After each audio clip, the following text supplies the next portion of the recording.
more than 30 years, the Mazda MX-5 has been dedicated to driving involvement, and over 4 generations, Mazda's engineers have never stopped trying to better connect car and driver.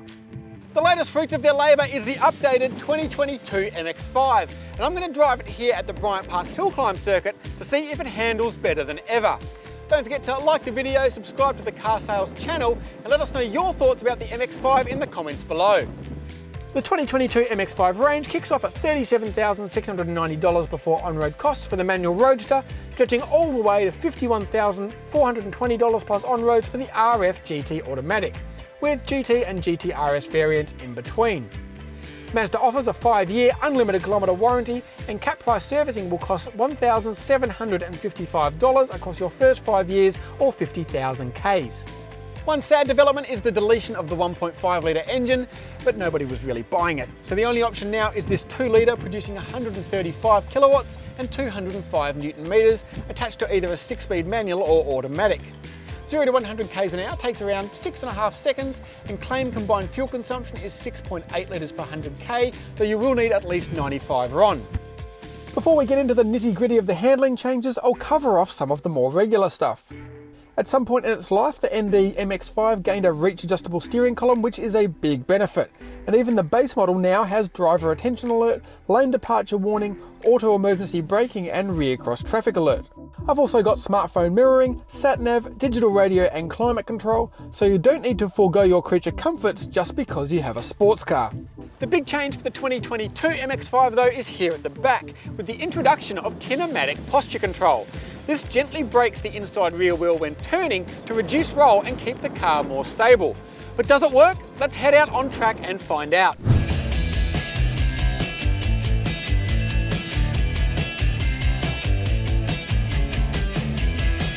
So this is the stuff dreams are made of. We've got a brand new MX-5 and a racetrack and a sunny day all to ourselves to play with. So let's see if this kinetic posture control has actually made any difference.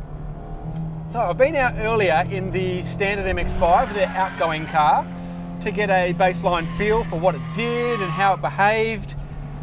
And now I'm in the updated model. This is a GT RS, so it's got the better suspension, it's got the Brembo brakes and stuff like that. It's kind of the track model, if you were going to use that term. If you were going to use an MX-5 on a track, you'd probably go this one, although all are pretty good. So at the moment, I've just got the electronics on, the ESP on, to see how it behaves. And we'll start to lift the pace and see what we can feel. Before we get into the handling, let's talk a little bit about the rest of the package that hasn't changed, because, man, this engine and gearbox is so good. The engine, since it had the revisions in, what was that, late 2017, early 2018, I really liked the 1.5. It was a really keen, revvy little engine, but this 2 litre has a lot of grunt. It's actually a surprisingly fast car, 135 kilowatts, a little bit over 1,000 kilos. So, you know, people look down on the MX-5, but this is a pretty fast car, about 6.5 seconds to 100 k's an hour. Revs to over 7,000, revs really strongly, has a great power band. If you compare it to the engine in, say, the previous 86 and BRZ, this is a much better engine. Gearbox is fantastic too. This 6-speed manual is pretty much as good as gearboxes get. Absolutely brilliant. Light shift, accurate shift, ratios are really good. Man, this car and this circuit are just made for each other. So, we've covered off engine and gearbox are great, they haven't changed. What about the handling? I must admit, I was a little bit skeptical. I was like, am I actually going to be able to feel anything?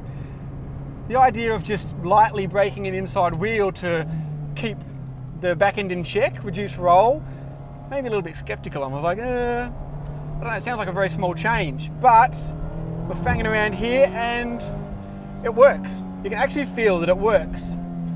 Having a back-to-back comparison is a real help, because I've managed to get a benchmark in the old car, but this car just feels more stable.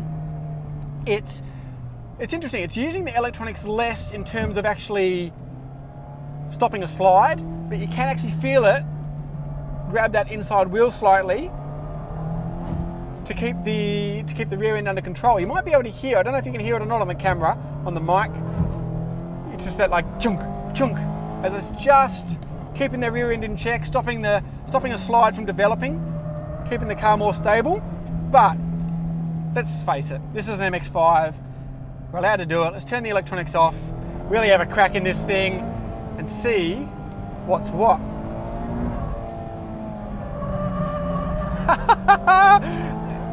This car just puts such a smile on your face. It's so good at this track, so good on any track.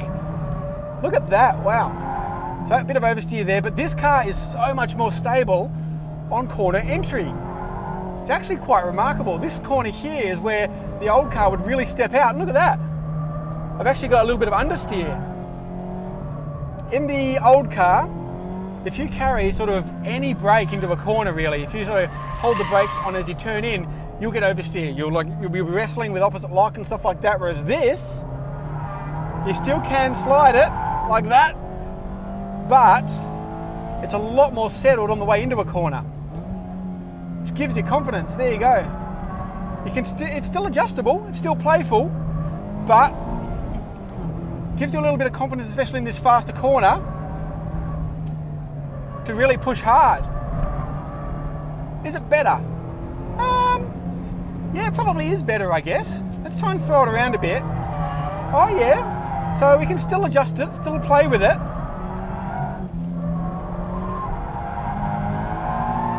Yeah, we can still adjust it, we can still adjust the balance, we can still play with the car. But we've got a little bit of that stability for when we want to go fast. That's also what I was a little bit worried about. I was like, making an MX-5 more stable? Why would you want to make an MX-5 more stable? It's all about having fun. It's all about putting a smile on your face. We don't want stability, but as you can see, it's only stable up until a point. You can still have plenty of instability in the MX-5. But it might not seem like a big change. And I guess in the grand scheme of things, it's not a big change. But here on a track, you do definitely get more confidence to push harder because you've got more confidence in that rear end sticking. But it hasn't taken away the MX-5 fun factor. So I guess to sum up, I had two big worries about this new MX-5 and its kinetic posture control. A, would I actually be able to feel any difference? Yes, you can. The rear end is definitely more settled, definitely holds flatter. You do get a little bit more understeer because of that, if you drive it conventionally, but it's also more confidence inspiring, and I suspect it would be even more so at a faster track than here at Bryant Park, Haunted Hills. I think at a track like Phillip Island or the Bend, that sort of entry stability would really help you get the most out of this car. And I guess for people who aren't necessarily very confident on track, maybe are just beginning their track journey, having a more stable car is certainly no bad thing. But as for the second point, whether settling down the MX-5's rear end would reduce the fun factor? Nope.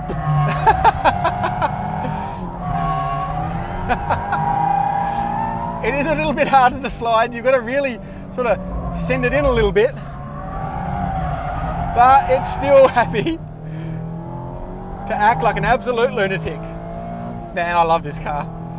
I swear, a racetrack and an MX-5 is just a ticket to happiness. Thanks for watching. Remember to like the video, subscribe to the Car Sales channel, and leave us a comment down below with the cars you'd like to see us review.